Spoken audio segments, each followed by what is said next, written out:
Hello दोस्तों, नमस्ते। हम आज बात कर रहे हैं भारत के संविधान की। दोस्तों, इसमें खासकर हम राजस्थान पुलिस, पटवार और बीएसटीसी की तैयारी करने वाले विद्यार्थियों को ध्यान में रखते हुए हम संविधान की चर्चा कर रहे हैं। संविधान में आज हम बात करेंगे संविधान सभा की। संविधान सभा की हम बात करेंगे संविधान सभा की। संविधान सभा द्वारा भारत के संविधान का निर्माण किया गया था। भारत के संविधान का निर्माण किया गया था। संविधान सभा द्वारा भारत के संविधान का निर्माण किया गया था। अब हम बात करते हैं कि भारत के संविधान सभा का जो गठन किया गया था वो कब किया गया था, और जो संविधान सभा का गठन किया गया था और 1946 में कैबिनेट मिशन आया था। 1946 में जो कैबिनेट मिशन आया था, कैबिनेट मिशन के द्वारा संविधान सभा का निर्माण किया गया था और उसके अंदर का तय किया गया था कि संविधान सभा के गठन में कौन कौन शामिल हो सकते हैं, कितने सदस्य होंगे। और कैबिनेट मिशन के द्वारा तय किया गया था कि इसके अंदर कितने सदस्य होंगे और इसका संविधान सभा का कार्य क्या क्या होगा, इसके बारे में इसमें बात की गई। सन 1946 में कैबिनेट मिशन भारत आया था। 24 मार्च 1946 को कैबिनेट मिशन भारत आया था। और कैबिनेट मिशन का मुख्य उद्देश्य यही था कि भारतीयों को भारत आया था कैबिनेट मिशन, और उसका मुख्य उद्देश्य यही था कि संविधान सभा का गठन करना और भारतीयों को शांतिपूर्ण ढंग से सत्ता का हस्तांतरण करना था। और कैबिनेट मिशन के द्वारा तय किया गया था कि जो संविधान सभा होगी उसके अंदर कैबिनेट मिशन के द्वारा संविधान सभा के लिए निम्नलिखित बातों का निर्धारण किया गया था। 1 नंबर बात, इसमें यह तय किया गया था कि संविधान सभा का चुनाव अप्रत्यक्ष रूप से होगा। कैसे होगा? अप्रत्यक्ष रूप से, यानी प्रांतों की विधानसभा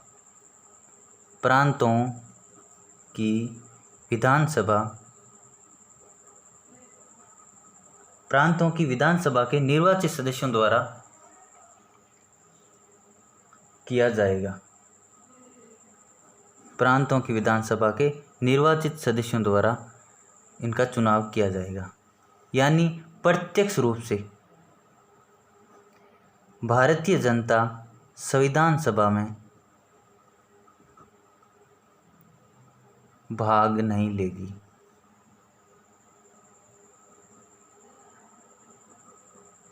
ओके, तो जो कैबिनेट मिशन आया था 1946 में, और उसके द्वारा तय किया गया था कि जो संविधान सभा होगी उसमें अप्रत्यक्ष रूप से उसका चुनाव किया जाएगा, जो सदस्य होंगे उनके। और संविधान सभा में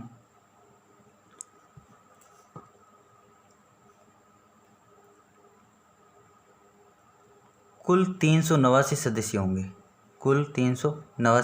होंगे। उनमें से 93 देशी रियासतों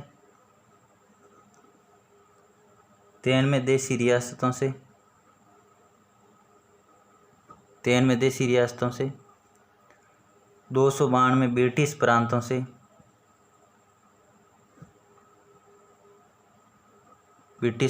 से और 4 सदस्य चीफ कमिश्नर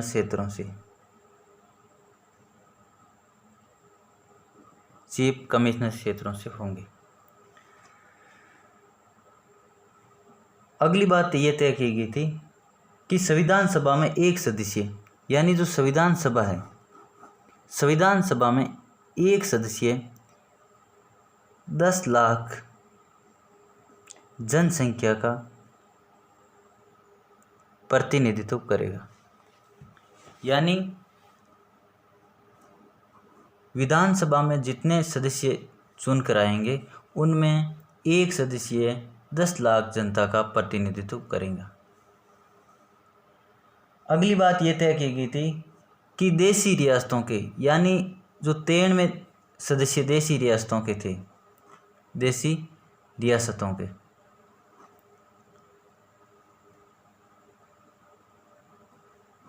में सदस्य देशी रियासतों के थे, वो क्या होंगे? मनोनीत होंगे। ये बात आपको ध्यान रखना है कि जो संविधान सभा में जो देशी रियासतों के 13 सदस्य थे वो उनको मनोनीत किए जाएंगे, ना कि उनका कोई चुनाव होगा। तो ये 13 सदस्य मनोनीत हो गए। तो अब 296 सदस्यों का चुनाव होगा। यानी कितने सदस्यों का? 296। यानी ब्रिटिश प्रांतों के 292 सदस्य और 4 चीफ कमिश्नर क्षेत्रों के सदस्यों का चुनाव होगा।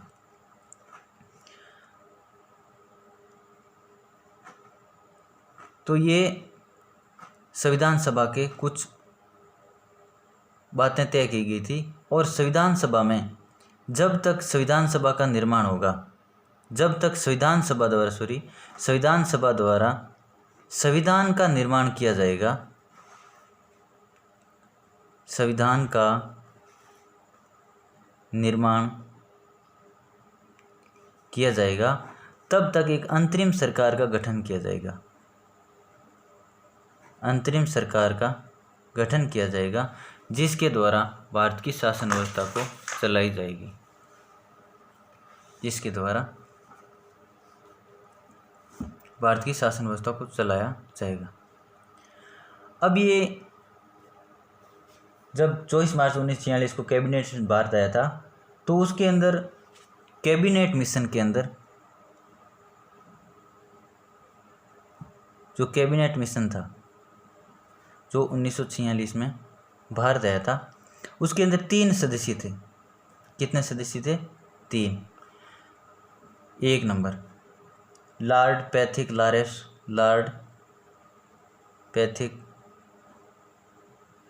लॉरेंस।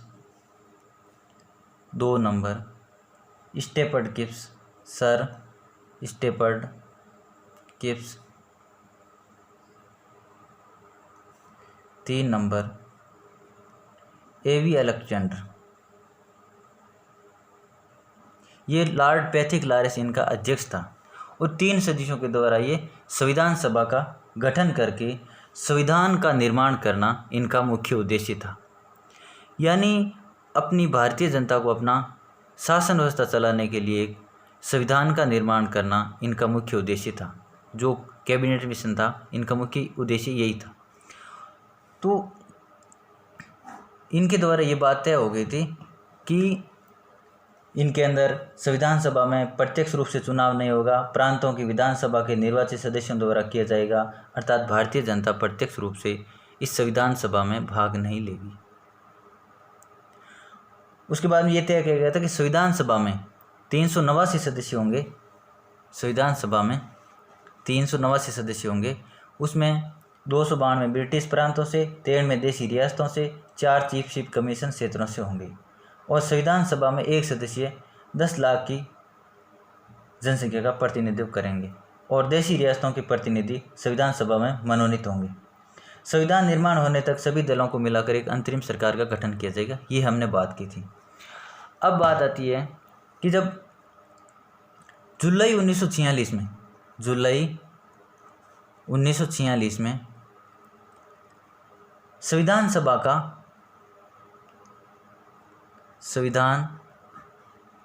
का चुनाव हुआ था। क्या हुआ था? चुनाव, जिसमें 296 सदस्यों का चुनाव हुआ था। और इस चुनाव में केवल 73 सदस्य मुस्लिम लीग के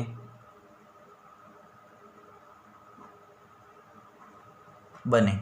इसी कारण मुस्लिम लीग द्वारा इनका विरोध किया गया था। कैबिनेट मिशन के द्वारा जो संविधान सभा बनाई जा रही थी संविधान निर्माण के लिए, उसमें मुस्लिम लीग को 73 सदस्य मिलने के कारण उसने मुस्लिम लीग द्वारा विरोध किया गया था। ये बात आपको ध्यान रखनी है।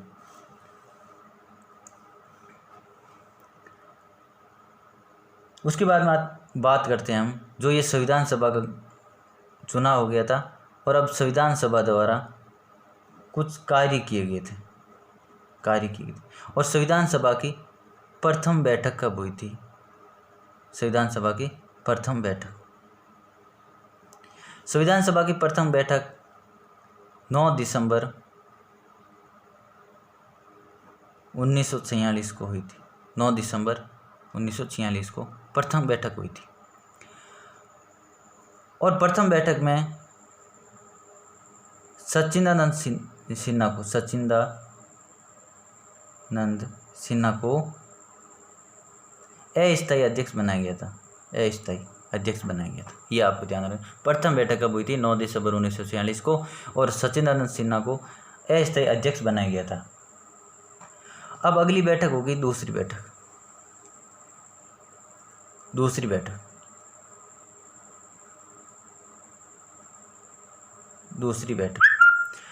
बैठक हुई थी 11 दिसंबर 1946 को और दूसरी बैठक में स्थायी अध्यक्ष बनाया गया था। किसे? राजेंद्र प्रसाद को, जो भारत के प्रथम राष्ट्रपति बने थे, राजेंद्र प्रसाद को। और उपाध्यक्ष हरीश चंद्र मुखर्जी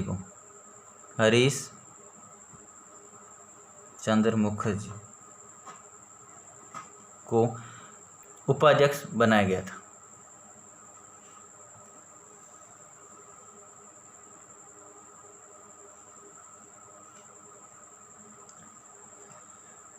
और बी एन राव को संवैधानिक सलाहकार नियुक्त किया गया था। ओके, अब आगे बात आती है तीसरी बैठक की।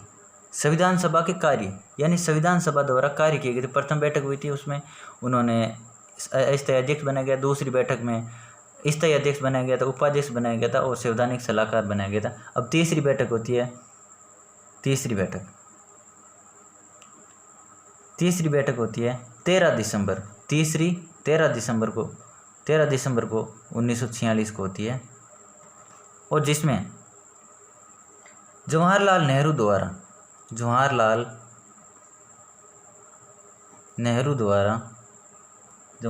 द्वारा उद्देश्य प्रस्ताव रखा गया था।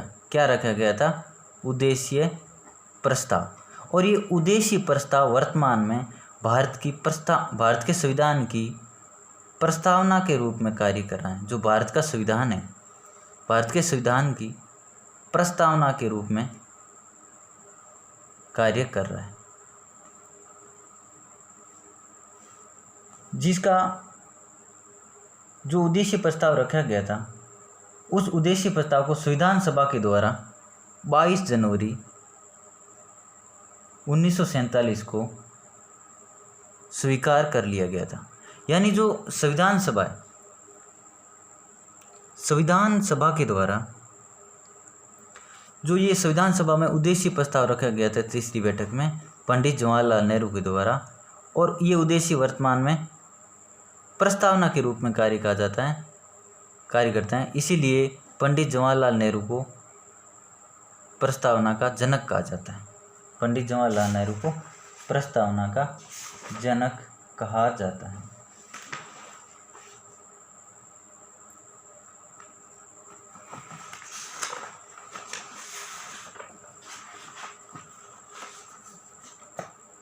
पंडित जवाहरलाल नेहरू को प्रस्तावना का जनक कहा जाता है।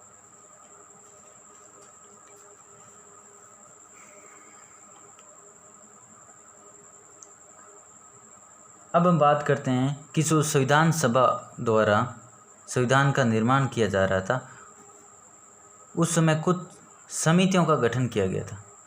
कुछ समितियों का गठन किया गया था। उस समितियों में प्रमुख है प्रारूप समिति। प्रारूप समिति को ही मसौदा समिति कहा जाता है। और ये क्वेश्चन अभी लेटेस्ट कोई एग्ज़ाम में पूछा गया था, जिसमें प्रारूप समिति ना शब्द दे करके मसौदा समिति प्रश्न में लिखा हुआ था, और एक कोई स्टूडेंट उसको पता नहीं था कि मसौदा समिति क्या है। इसी को ही ड्राफ्ट समिति कहते हैं, ड्राफ्ट कमेटी।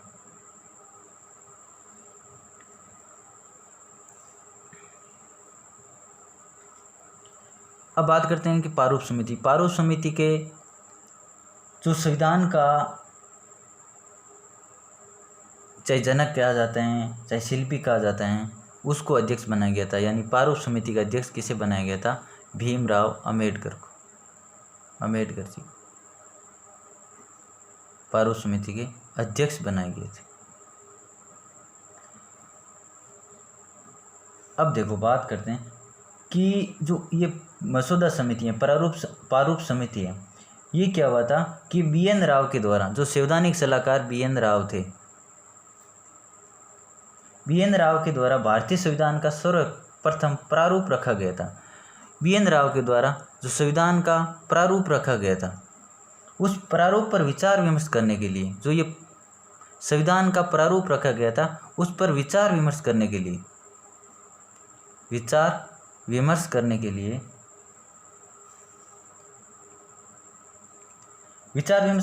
क्या हुआ था कि 29 अगस्त 1947 को प्रारूप समिति का गठन किया था। 29 अगस्त 1947 को प्रारूप समिति का गठन किया था। समिति का गठन किया गया था और इस प्रारूप समिति के अध्यक्ष कौन बने थे? अम्बेडकर जी बने थे। कौन बने थे? भीमराव अम्बेडकर। और इसके अंदर प्रारूप समिति में 7 सदस्य थे। कितने? 7 सदस्य थे। इसीलिए भीमराव अम्बेडकर जी को प्रारूप समिति के अध्यक्ष होने के कारण इसे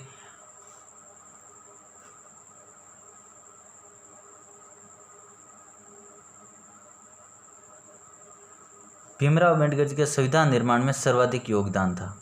इसीलिए भीमराव अम्बेडकर जी को संविधान का जनक, शिल्पी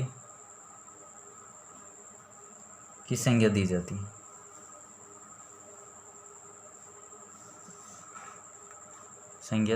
है।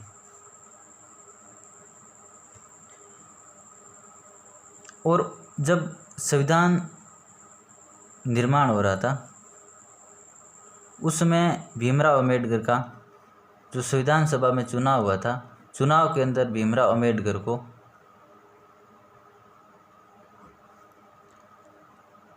पूर्वी बंगाल से चुना गया था। लेकिन भारत विभाजन होने के कारण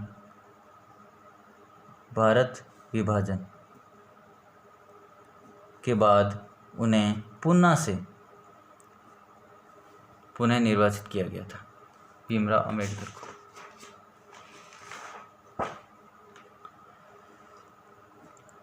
पुनः से उनको वापस चुनाव घोषित किया गया था। और भीमराव अम्बेडकर जी को ये पूछा जाता है कि संविधान सभा में जो भीमराव अम्बेडकर चुने गए थे वो कहाँ से चुने गए थे? उस समय तो ये पूर्व बंगाल से चुने गए थे, लेकिन भारत विभाजन होने के बाद में उनको महाराष्ट्र के पुणे से उनका चुनाव किया गया था।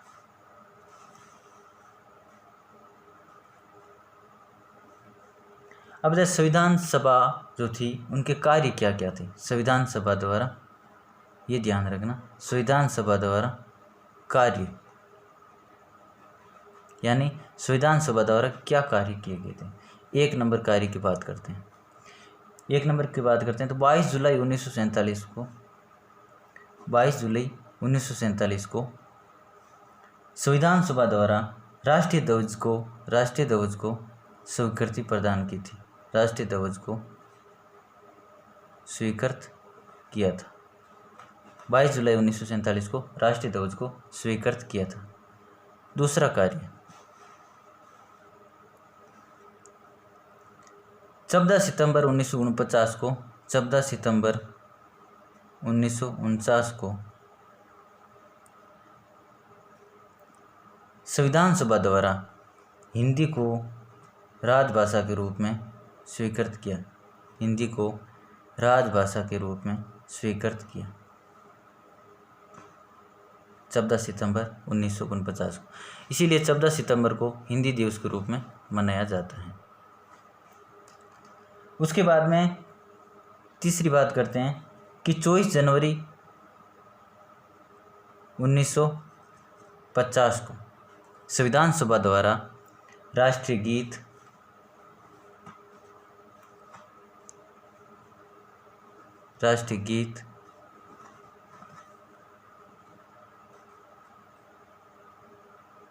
राष्ट्रीय गान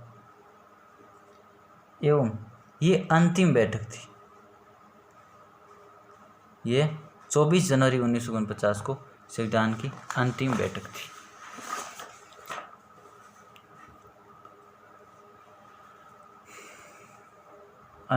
थी। और इस दिन राजेंद्र प्रसाद को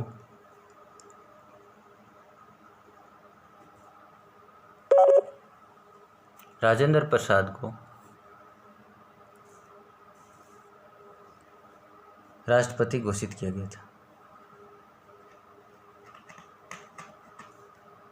प्रथम राष्ट्रपति के रूप में चुना गया था और यह संविधान की अंतिम बैठक थी। संविधान सभा के द्वारा सदस्यों के द्वारा भारतीय संविधान पर अंतिम रूप से हस्ताक्षर किए गए थे 24 जनवरी 1950 को। 24 जनवरी 1950 को ये अंतिम बैठक थी। उसके बाद बात करें कि संविधान का आंशिक रूप से लागू होना ये हुआ था 26 नवंबर 1949 को। और ये 26 नवंबर को विधि दिवस के रूप में मनाया जाता है।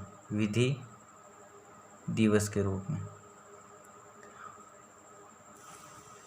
रूप में मनाया जाता है। और 2015 में प्रथम विधि दिवस के रूप में मनाया गया था। और जब 26 नवंबर 1949 को संविधान आंशिक रूप से लागू हुआ था, उस दिन लगभग अनुच्छेद 315 के तहत, अनुच्छेद 394 के तहत लगभग 15 अनुच्छेदों को लागू कर दिया गया था। और अनेक बातें संविधान की लागू हो गई थी। और संविधान का पूर्ण लागू ये कब हुआ था? 26 जनवरी 1950 को। यानी ये 26 जनवरी थी। ये 1930 के अंदर लाहौर अधिवेशन हुआ था।